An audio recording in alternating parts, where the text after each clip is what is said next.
Jamaro, me adikoba, what bedin be Jamaro, Dami Babe, Malan Berube, Dami Babe, Malan Berube, Berube in Togesele, Berube in Togesele, the Boturo will be behind Angamura, the Boturo will be behind Angamura, with the Gorko, you may add the bow, with the Gorko,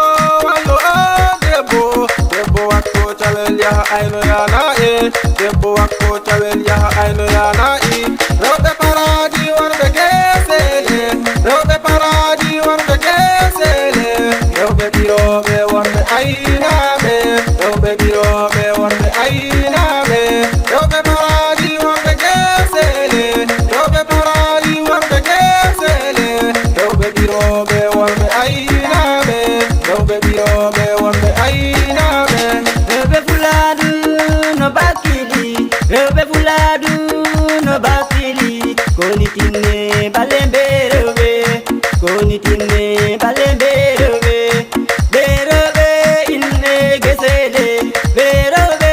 inne parali ɗoni ɓe rewɓe inne e jardinji monsieur le maire balembe rewɓe monsieur le maire balembe rewɓe ɓe rewɓe fuladu tampi ɓe rewɓe fuladu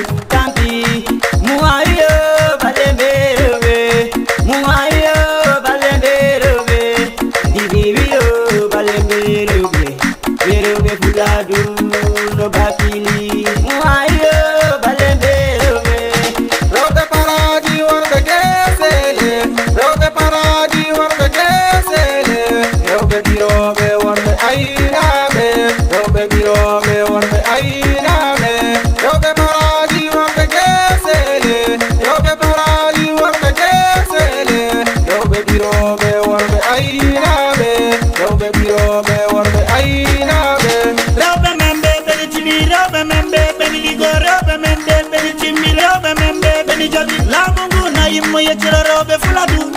lamu na mo yetiro robe fuladu di jabili gade dangala gai hunde si wonali gemuyen tete di worbe muyen be juri worbe muyen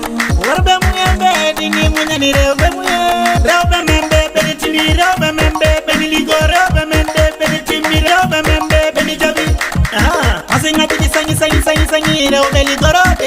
rewbe paraji worbe gasele lamu mbale minen masingaji rewbe fuladu itande masingaji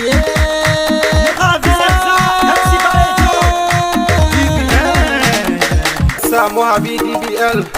MC Balejo, yeah.